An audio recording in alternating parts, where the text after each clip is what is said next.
Pessoal, nós estamos então trabalhando desde a última semana, trabalhando sobre encontros, né? Quando Jesus se encontra conosco e depois o que acontece com o ser humano a partir do momento em que ele é encontrado por Jesus, né? A resposta que a pessoa que é tocada por Jesus, que se encontra com ele pela primeira vez, o que ela faz? Eu quero continuar ainda essa semana falando sobre isso. Então, abra a sua Bíblia, por favor, no Evangelho de Marcos, capítulo 5, a partir do verso 1. Eu vou ler alguns versículos com vocês. Marcos, capítulo 5, a partir do verso 1. A palavra de Deus diz assim: E chegando ao outro lar do mar, a província dos Gadarenos, e saindo ele do barco, lhe saiu logo ao seu encontro, do meio dos sepulcros, um homem com espírito imundo, o qual tinha sua morada nos sepulcros, e nem ainda com cadeias o podia alguém prender. Porque tem sido muitas vezes preso com grilhões e cadeias, as cadeias foram por ele feitas em pedaços, e os grilhões em migalhas, e ninguém o podia amansar. E andava sempre de dia e de noite, clamando pelos montes e pelos sepulcros, e ferindo-se com pedras. E, quando viu Jesus ao longe, correu e o adorou. E, clamando com grande voz, disse: Que tenho eu contigo, Jesus, Filho do Deus Altíssimo? Conjuro-te por Deus que não me atormentes. Porque ele dizia: Sai deste homem, espírito imundo. E perguntou-lhe: Qual é o teu nome? E ele respondeu, dizendo: Legião é o meu nome, porque somos muitos.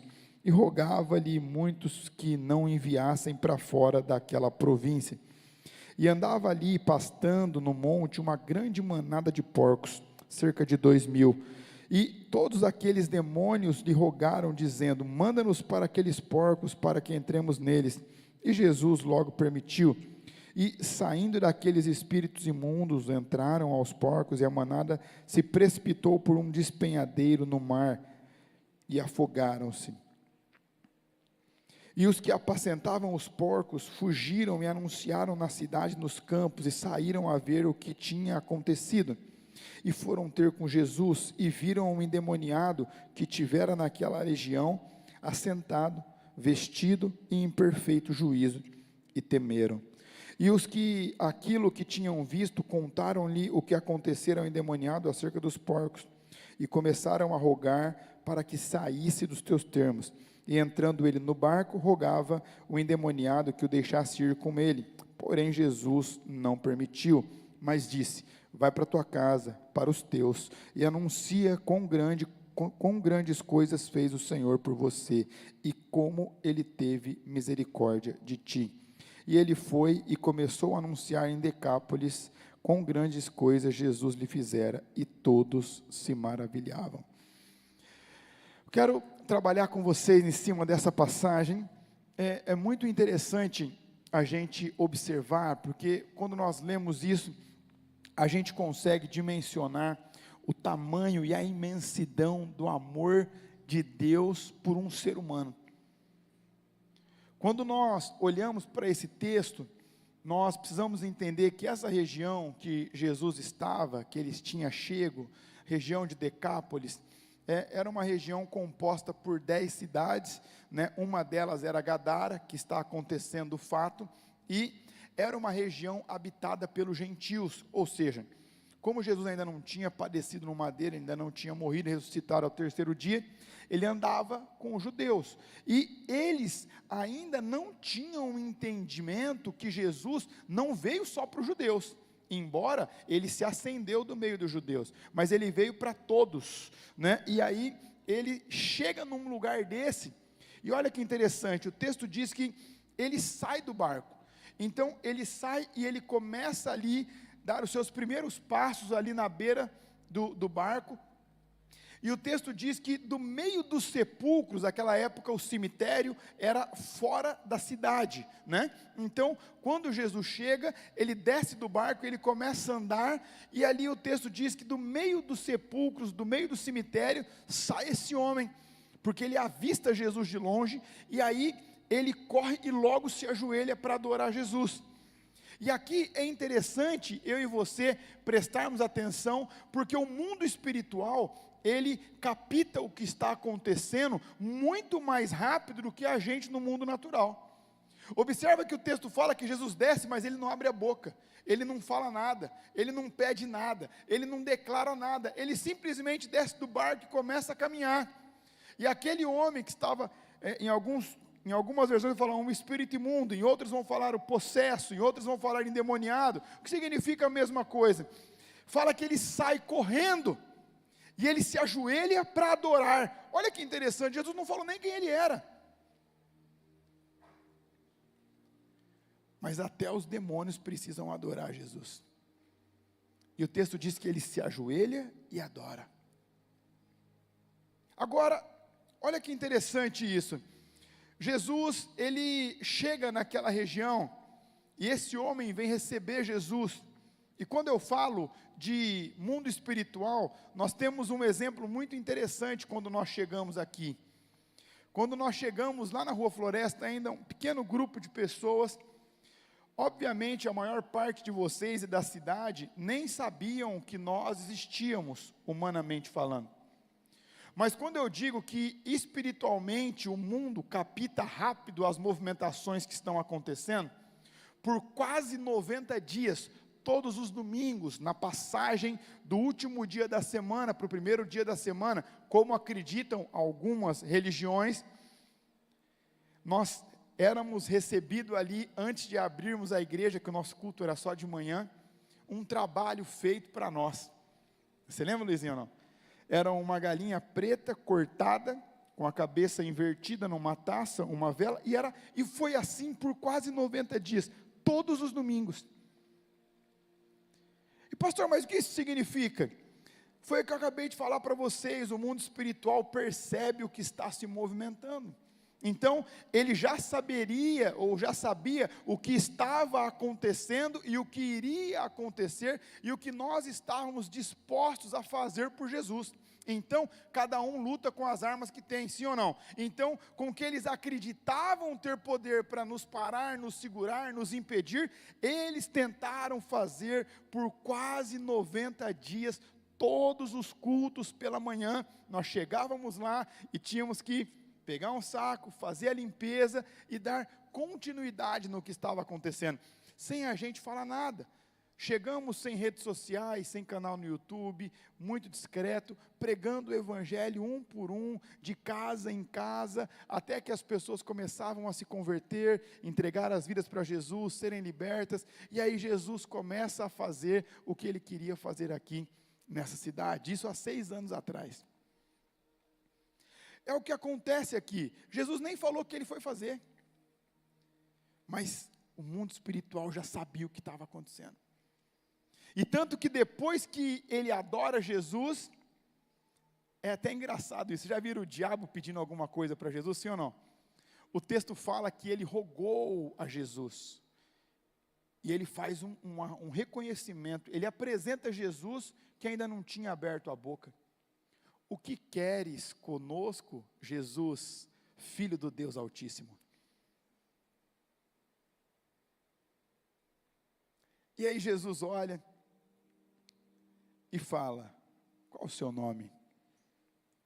E aí ele responde, tentando de uma certa maneira intimidar, né? E ele responde, e a tradução aqui no grego nós temos que entender o que quer dizer.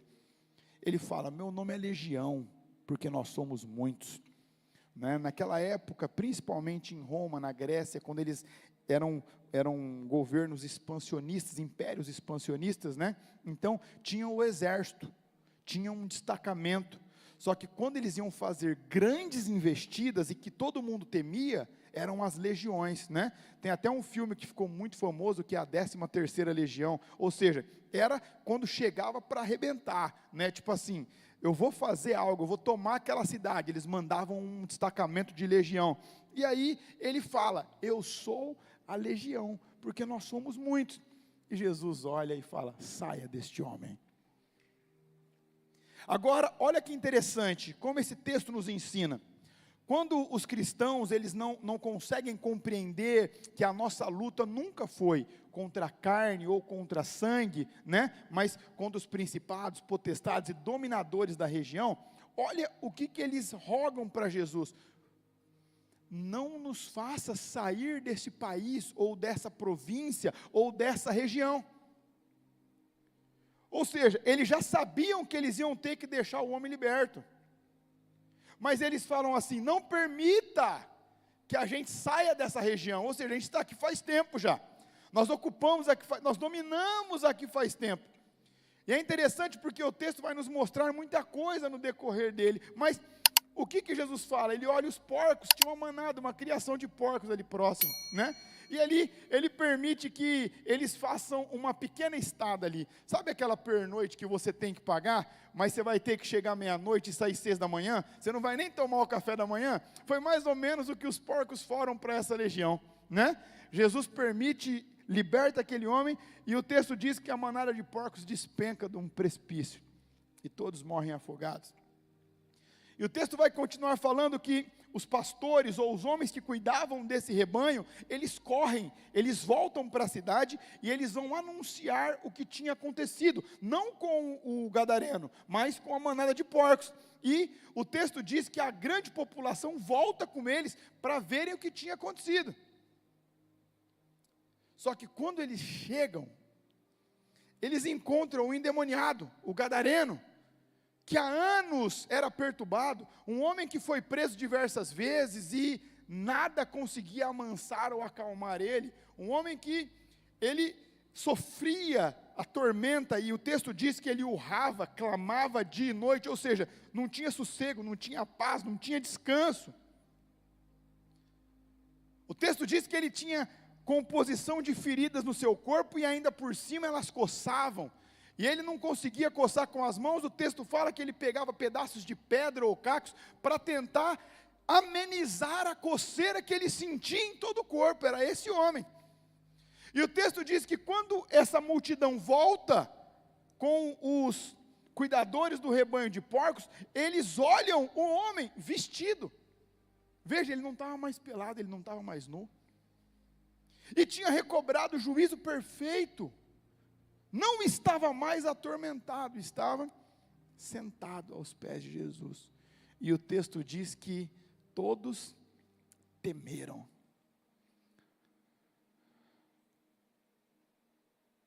E Jesus chega naquele lugar, no meio dos gentios, com toda certeza, para trazer boas novas, para trazer salvação, para trazer restauração, para trazer restituição.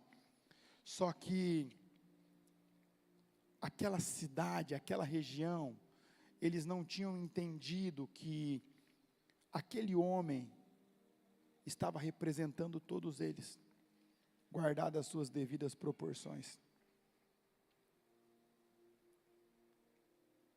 Só que o texto diz que, pelo que tinha, olha só, todo mundo conhecia esse cara, todo mundo já tinha visto ele rebentando cadeia, ele rebentando grilhões, todo mundo já tinha visto ou escutado ele uivando, ele urrando, de noite, de dia, todo mundo sabe, ele era conhecido. E quando eles chegam e encontram o homem em perfeito estado, vestido, sentado aos pés de Jesus, eles só temem. Mas eles olham para os porcos, lá embaixo no desfiladeiro, e o texto diz que eles rejeitam Jesus, e eles começam a insistir, ou seja, com força, com veemência: saia do nosso meio, saia da nossa província, saia da nossa região. Em outras palavras, você não é bem-vindo aqui, nós não queremos pessoas que faz o que você está fazendo, então fuja daqui. Agora, olha que interessante isso, porque na verdade o gadareno tem um pouquinho de cada um de nós.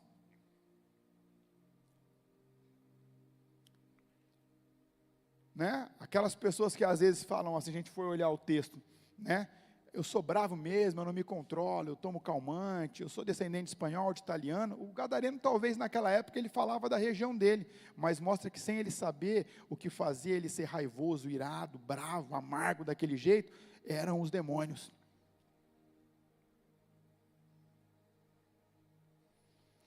O texto diz que ele era atormentado, que ele queria paz, né? Que ele não dormia. Quantos de nós, talvez, já fomos em tantos médicos, tomamos tantos remédios, é um coquetel Molotov para ver se dorme alguma coisa, né? Tem gente hoje que toma remédio para dormir, toma um para acordar, né? Toma um para diminuir a fome, aí depois toma um outro para abrir o apetite, é uma loucura, né? Mas, às vezes, você fala, pastor, eu tenho tanto medo, angústia, fobias, tem tantos nomes hoje que não dá nem para a gente falar, não é verdade? Mas, imagina ele, né? Eu estou fazendo terapia com 3 psicólogos, pastor, porque um só não dá conta de mim. É mais ou menos ele, é dia e noite, não tinha sossego, não tinha paz, não dormia,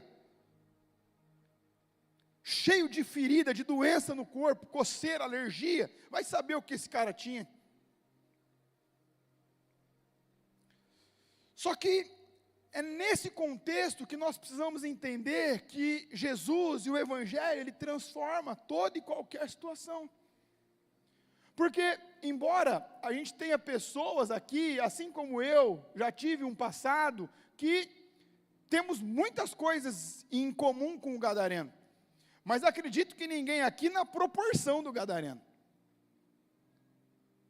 O texto diz que ele andava pelado, andava nu. Olha só, você que gosta de mostrar o seu corpo, homem, mulher, né? A pouca roupa que você usa, a nudez que você expõe, tem mais a ver com quem te domina do que com a exibição do corpo que você quer fazer. O texto deixa claro isso. Então, observa que ele tem muito a ver comigo e com você. Na situação que ele se encontrava, o texto nos faz entender que, se ele estava morando nos sepulcros, ele tinha perdido a sua casa. Se ele andava só, ele tinha perdido a sua família. Se o texto não dá nome para ele, é que ele era um indigente, uma escória. O texto chama de gadareno, é a mesma maneira de falar assim, você é um bauruense. Mas qual é o nome dele? Não sei. Qual é o sobrenome dele? Não sei. Então o texto mostra que ele tinha perdido casa, família, nome, sobrenome, dignidade, honra, estava jogado. A sociedade tinha excluído ele, a sociedade tinha rejeitado ele, a sociedade permitiu, na verdade, com muito bom grado, que ele vivesse fora da cidade. Porque hoje, no nosso meio, uma população, a maior parte da população civilizada, eles entendem a cadeia, né, como algo que vai consertar o cidadão, ou pelo menos vai fazer ele pagar pelo que ele fez. Aí nós temos uma parcela pequena, que é um pouco mais extremista, vai falar assim, tem que matar, né? Aí nós temos uma outra pequena proporção também, que é o contrário, fala assim, não, ele é a vítima, tem que prender a vítima, deixa ele solto, né? Tem os dois extremos, mas a maior parte da população civilizada entende que a cadeia vai pelo menos fazer a pessoa pagar pelo que ela fez, e o texto diz que ele foi preso, e não foi uma, foram várias, e não só em grades, mas também amarrados. Então mostra que nem isso fez ele refletir, mostra que nem isso recuperou ele, e é verdade, a cadeia não recupera ninguém, clínicas não recupera ninguém, você pode passar um tempo lá, mas se você não tiver um encontro pessoal com Jesus, e o texto fala que ele já tinha passado por tudo isso, não tinha mais esperança, até que, certo dia, um homem desce do barco, e começa a caminhar, não abre a boca, não fala nada, mas aquilo que o dominava, e aqui eu e você precisamos nos refletir, aquilo que causou todos os males e desgraças e ações desse homem, porque o homem não conhecia Jesus, mas o que fazia todo o sofrimento com ele, sabia que o tempo de reinado deles tinha acabado ali, e eles já chegam adorando. Então veja, se acontece isso com um homem de Gadara, que estava em uma situação deplorável, talvez, para muitos, sem solução. Mas Jesus mostra que com uma simplicidade tão grande, não existe, embora alguns defendam de uma forma muito equivocada, não existe um embate de poder de Deus com o poder do diabo. O poder do diabo só vai até onde o de Deus começa. Observa que quando ele fala legião, ele está fazendo, olha aqui não é pouca coisa não, nós somos muitos. E Jesus simplesmente fala, saia desse homem. E o homem fica livre, limpo, recobra o juízo, se veste e se assenta aos pés de Jesus. Agora entenda, porque eu disse no início da mensagem que o texto mostra que na verdade o gadareno era o reflexo de toda a Decápolis. Porque sem eles perceberem, eles começaram a mandar embora o homem que podia salvá-los, o homem que podia libertá-los, o homem que podia restituí-los, o homem que podia trazer a transformação necessária para aquela região. Eles se fecham, porque eles ainda são dominados por muitos outros. E eles expulsam Jesus de lá. Agora veja o que acontece comigo e com você, e talvez essa seja a maior mensagem para a igreja hoje. O texto diz que quando Jesus começa a ser expulso, ele volta a caminhar de volta para o barco. E quando ele volta a caminhar de volta para o barco, nós temos que considerar o que está acontecendo aqui. Porque, lembra que eu disse que o texto mostra que ele recuperou o juízo perfeito? Então, nesse momento, ele lembrou onde ele morava, quem era a família dele, qual era o sobrenome dele, quem ele era, o que ele fazia. Ele lembrou de tudo. E ele podia falar assim, eu quero voltar para eles, eu quero voltar para a minha vida. O texto não fala se ele tinha posses ou não, qual era a casa dele, mas o texto fala que ele recobra o juízo perfeito. Só que mesmo depois de tanto tempo sendo uma escória, sendo uma chacota de toda a sociedade, ele vê o que está acontecendo com Jesus, e como o juízo dele é perfeito, naquele momento ele fala, pô, peraí, esse cara aqui, em uma fração de pouquíssimo tempo, resolveu todos os problemas que eu tinha na minha vida, e vocês estão expulsando ele. Ele não considerou voltar para a vida dele. O texto diz que ele vai atrás de Jesus, e ele implora, ele roga, mestre, me deixa ir com o Senhor. Ele queria entrar no barco, o texto é esse, Jesus está entrando no barco e ele está atrás, eu vou junto. Aí Jesus olha para ele e fala assim, você não vai.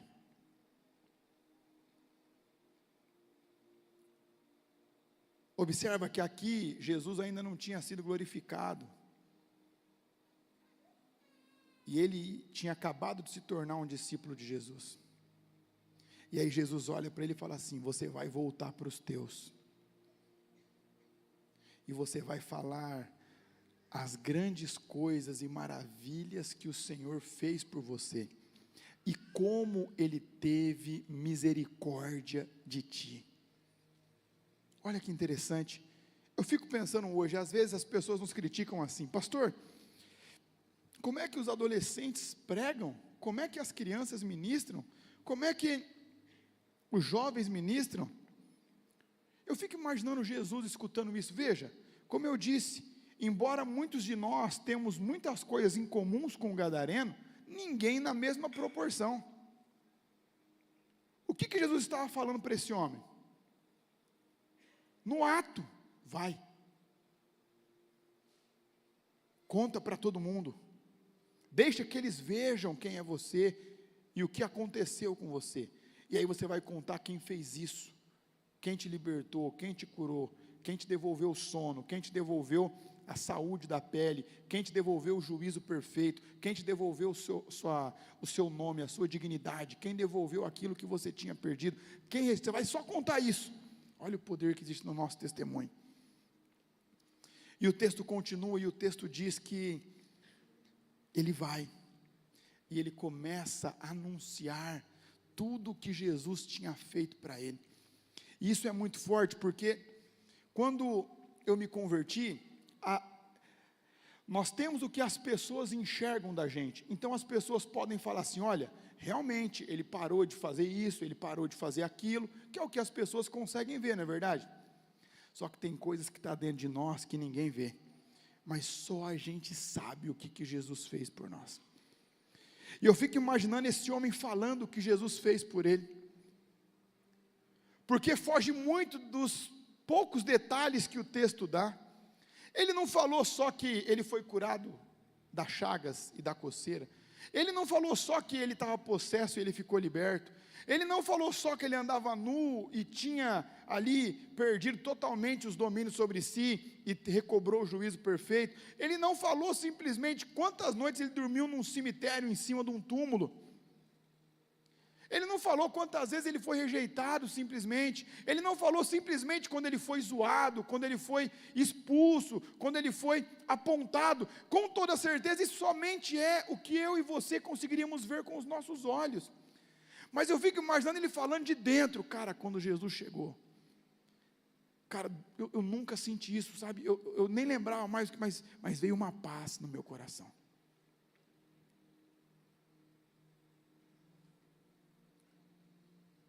Sabe, cara, as minhas emoções parece que... Cara, eu consegui escutar as batidas do meu coração. Imagina ele narrando o que Jesus tinha feito por ele. E o texto fala que toda a Decápolis ficou perplexa, maravilhada com o que Jesus tinha feito por aquele homem. Com certeza, conversões e novos discípulos. O que o texto nos mostra? Com a sua sequência aqui, Jesus estava ensinando acerca de você ser a extensão dele onde ele não podia estar, de você ser a extensão dele onde ele não é bem-vindo.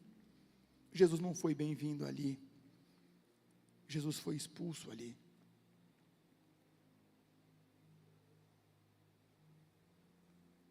Agora, enquanto eu e você temos muito do gadareno, é menos mal, porque ele veio para os enfermos, ele veio para os pecadores, ele veio para isso. Mas o que acontece é que muitos de nós, dentro da igreja hoje, nós temos muito da multidão. Nós expulsamos Jesus. Pastor, pelo amor de Deus, eu nunca expulsei Jesus de nada. Talvez você não falou Jesus sai, mas você sabe que algo que não agrada e você continua fazendo, e você sabe que se continuar fazendo ele vai voltar para o barco, ele vai voltar a se afastar, porque ele é cavalheiro. Às vezes quando ele está fazendo um milagre na sua vida, mas você está tendo perca financeira, foi o que aconteceu com a cidade, perca financeira. Porcos representavam rebanhos, dinheiro, mas você perdeu dinheiro, e aí eu não quero, porque Jesus está me fazendo perder dinheiro, eu não quero isso, eu não quero aquilo, eu acho que isso sim, eu acho que isso não, e de uma forma educada, não como a multidão foi muito ríspida, elas falaram abertamente: Jesus, saia daqui, nós não queremos você no nosso meio, nós não queremos você no nosso meio, não queremos você na nossa região. Agora entenda, olha que interessante, o que a manada de porcos, o que a legião de demônios pede para Jesus, antes de irem para os porcos? Permita que nós não saiamos da nossa região, da nossa província. E o que o povo fala para Jesus? Saia da nossa região, saia da nossa província. A nossa luta nunca foi contra carne e sangue. E para falar a verdade, os cristãos, eles são equivocados quando eles acham que o mais perigoso é quando um demônio se manifesta. O texto mostra que não, é muito simples. Na autoridade do nome de Jesus, você diz: saia deste homem, e vai sair. Saia desta mulher, e vai sair. Mas quando nós somos dominados, nós nem percebemos que os comandos que nós recebemos não são nossos. Saia da nossa vida, Jesus. Saia da nossa família. Saia dos meus negócios. Saia do meu casamento. Pastor, mas eu nunca falei isso. Você falou de uma forma educada. Eu vou continuar fazendo o que eu estou fazendo. O que eles falaram de uma forma educada para Jesus? Jesus, o que você está mexendo nas coisas aqui? Nós queremos continuar vivendo do jeito que nós estávamos. Deixa o gadareno aí, mas deixa os porcos ali. E Jesus estava mostrando que existe mais valor em uma pessoa do que em um grande rebanho.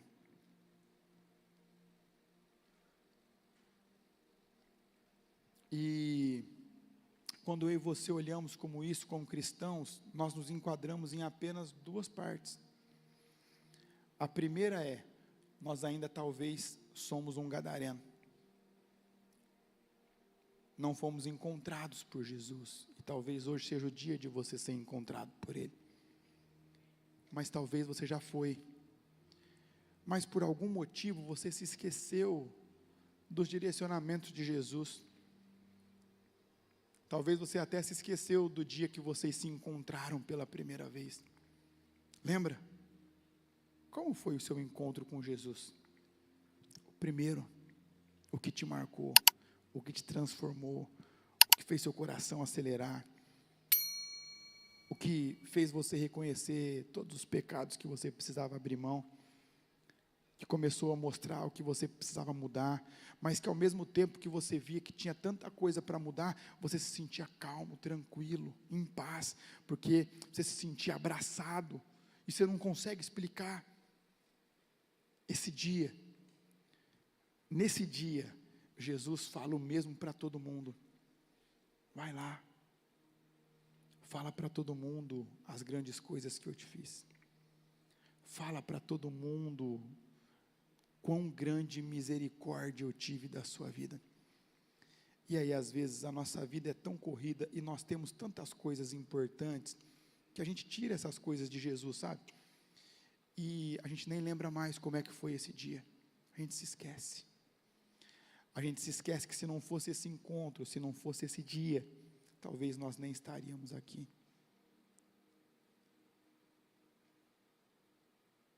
Talvez nosso casamento nem existiria. Talvez nem teríamos recurso. Não é verdade? Mas hoje é um excelente dia. Primeiro, ou para você se encontrar com Jesus, primeira vez. Porque nós temos visto tantas conversões nesse período, só foram 10 dias. E Jesus tem se manifestado para tantas pessoas no nosso meio. E nós acreditamos que vai ser uma salvação em massa nesses próximos 30 dias. Nós estamos em um tempo de salvação. Jesus vai salvar pessoas e pessoas aqui na cidade de Bauru e em toda a região. Agora a grande questão é, se você já teve esse encontro com Ele.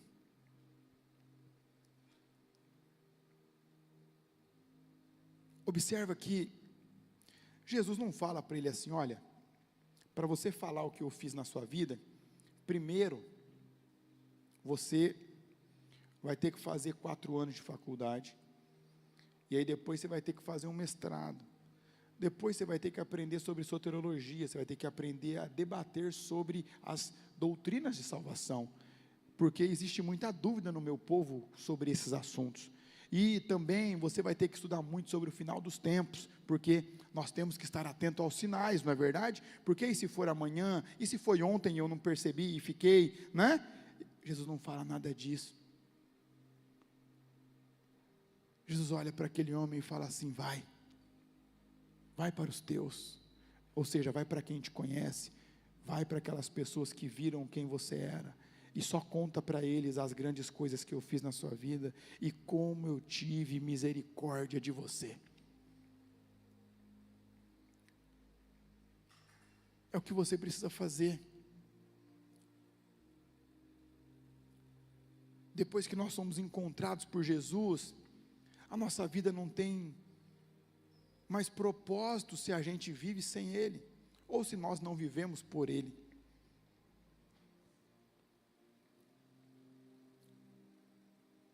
E fala a verdade, fazia quanto tempo que você não parava e falava assim: nossa, o dia que eu me converti, meu Deus,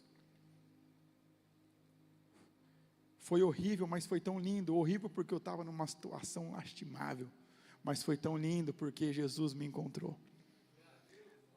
Entende? Às vezes, e nós nos esquecemos com tanta facilidade do que Jesus já fez, do que Ele nos proporcionou, não é verdade? E a nossa igreja, ela trabalha incansavelmente para isso.